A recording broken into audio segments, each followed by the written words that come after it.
Hello friends, welcome to Mad Chaz Gaming. I am Mad Chaz, and today I will take a game and grade it based on its story, gameplay, and how much replayability the game has after finishing the main campaign. My grading system is based on the American letter system, where F means the game is bad, C means it's average, it's good, you should play it, and A means it's a masterpiece. Today, we will be looking at The Raven, Legacy of a Master Thief. So, let's go!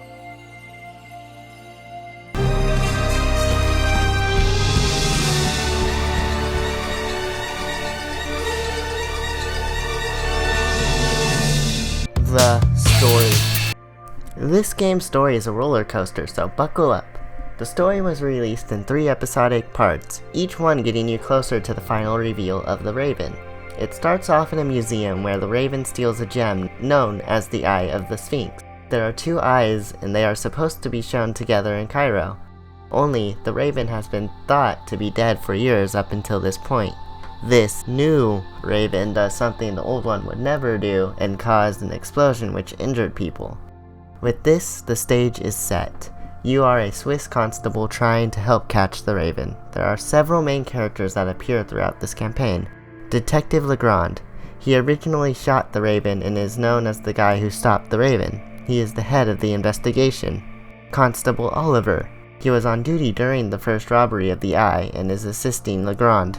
Constable Zellner. The main character you play throughout the first episode of the game. He is getting ready to retire and wants his last case to be something amazing. Lady Westmacott, an author of a famous line of detective novels. Constable Zellner is a big fan, and she is interested in how the Raven will strike. Miss Miller, Lady Westmacott's caretaker and Matt's mother. Matt helps Zellner solve some things on the train but doesn't serve too much for the story as a whole. Professor Lucien studies at the British Museum that was robbed and holds onto one of the eyes of the Sphinx. The Baroness funded the expedition to Cairo. James, Mr. Inch, the main antagonist of the game, poses as a butler throughout the first part of the game. Dr. Gernhardt ends up killing the Baroness for love and is Inch's scapegoat. Adil, Inch's assistant but also plans to betray Inch. And Patricia Alex, Adil's fiancée, works with Adil to betray Inch. You end up playing as Zellner, Adil, and Alex throughout your journey. All 3 stories are directly intertwined. The story is really interesting and keeps you engaged throughout. An easy 10 out of 10 for its story. The gameplay. Oh, the gameplay. It is a pretty standard click and point adventure. You move the mouse around over different objects to see if you can examine or use things. You put different objects into your inventory and you combine objects to solve puzzles. The puzzles are really well thought out and everything works really well. Throughout my playthrough, I only came across one glitch where my character wouldn't interact with the item I clicked on, but instead decided to walk around in circles. It was kinda hilarious. You play as 3 different characters, but aside from different, well written I might add, personalities, they handle exactly the same. Adil had the most fun personality and I enjoyed playing as him the most. Zellner and Alex were too matter of a fact, and sometimes they were just kinda dull. Some of the minigames were fun to play, like use your mouse to draw on a pad of paper to reveal a note, or reshape a wire to pick a lock, but there were not enough of these little games. It would have been awesome if they added more little things like that. The gameplay gets an 8 out of 10. It is fun, the puzzles are well designed, and this game does require a lot of thinking. I enjoyed every moment of this game. Replayability. This game has no replayability. 0 out of 10. Next. Okay.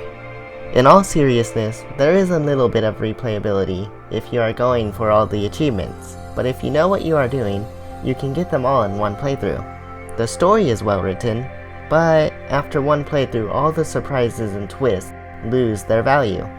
There really is not much to gain by playing the game again. Replayability is this game's weakest section and it gets a 3 out of 10. In conclusion, this game is a really good game with an extremely strong story. In fact, this story is this game's strongest feature, Everything about the way it is told and the choices of music just spells a really good time. The story alone merits this game a playthrough. For this game's final score, it gets a 21 out of 30, or a C-, making it pretty okay. It's not great, but it's fun. It's definitely worth giving it a playthrough. It can be slow paced, but it packs a good punch. If you enjoyed what you see, feel free to give a like and a comment down below. And if you want to support the channel, feel free to push the subscribe button. Thanks for watching. Ciao!